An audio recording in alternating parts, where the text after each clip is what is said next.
Excelências, muito se fala sobre como foi feita a disponibilização dessas provas. Como que a Polícia Federal nos apresentou? A defesa fala muito, reclama muito sobre impossibilidade. Mas vamos mostrar. Um e-mail nos foi enviado com um link de um SharePoint da Polícia Federal. Ele é desta forma. Uma pasta tal qual no Windows Explorer. E dentro dessas pastas, excelências, nós temos os arquivos, escrito laudo, número alguma coisa.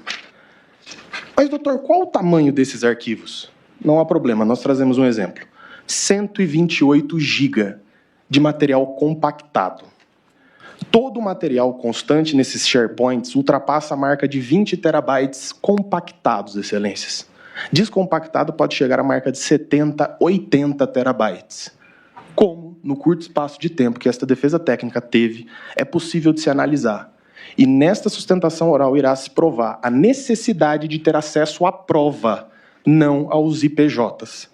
E aqui, excelências, nós temos um fato curioso, que essa defesa técnica vem desde o primeiro momento martelando a necessidade de se ter acesso à suposta agenda que o Ministério Público traz.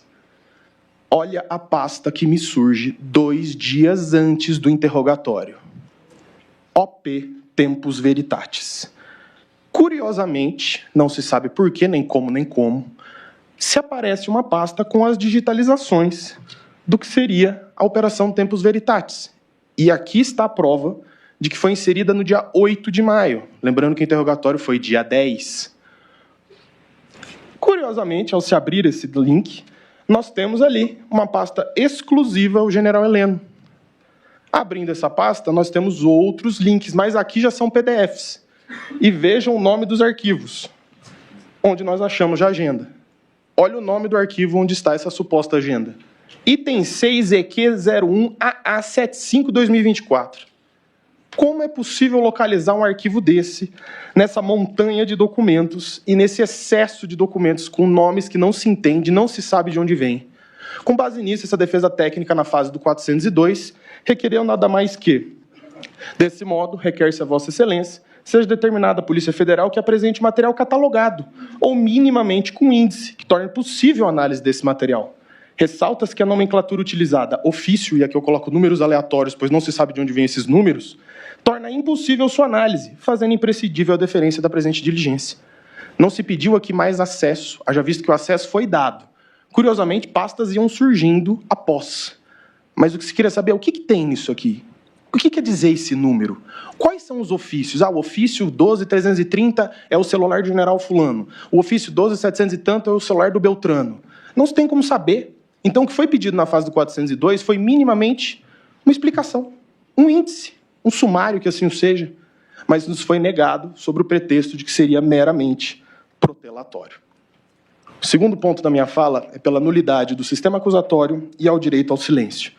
E aqui, excelências, eu começo com um ponto bem sensível, que são as perguntas realizadas no dia dos interrogatórios.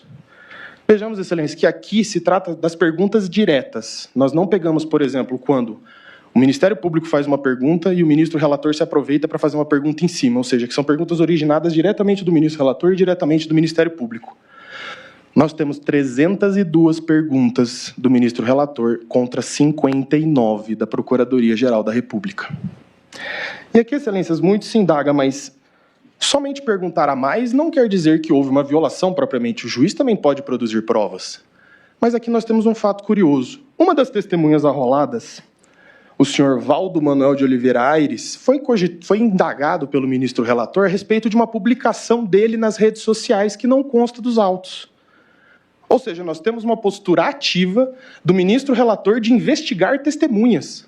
Por que o Ministério Público que não fez isso? Qual o papel do juiz julgador? Ou é o juiz inquisidor? O juiz é o imparcial, o juiz é o afastado da causa. Por que o magistrado tem a iniciativa de pesquisar as redes sociais da testemunha? Não que o ponto não seja relevante, pode às vezes ser relevante, mas quem tem a iniciativa probatória, a quem compete o ônus da prova? Ao Ministério Público. E aqui eu trago uma citação bem curiosa, em que fala que é de ferrajolha a lição de que no sistema acusatório, diante da rígida separação de papéis entre sujeitos processuais, que esse é o ponto característico, não é possível que o juiz assuma a iniciativa da prova, do mesmo modo que o acusador não pode exercer a função de julgar.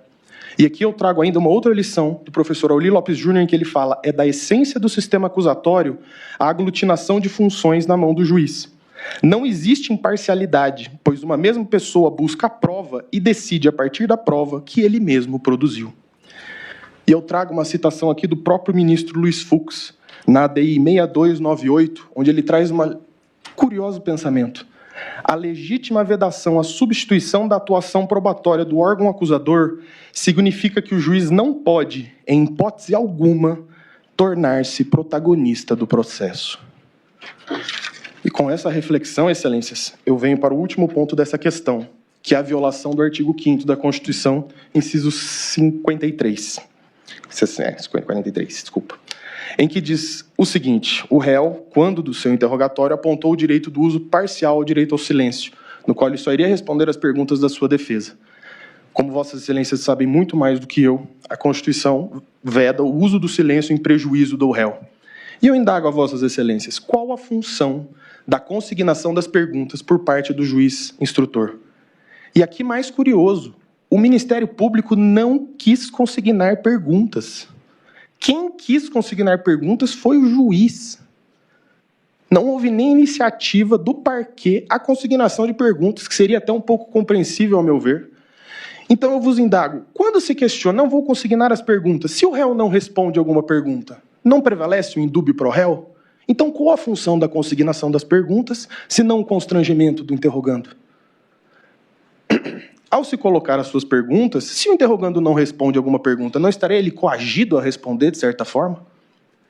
Então, para esta defesa técnica, fica muito evidente e fica claro a questão da nulidade pela violação do sistema acusatório e do direito ao silêncio.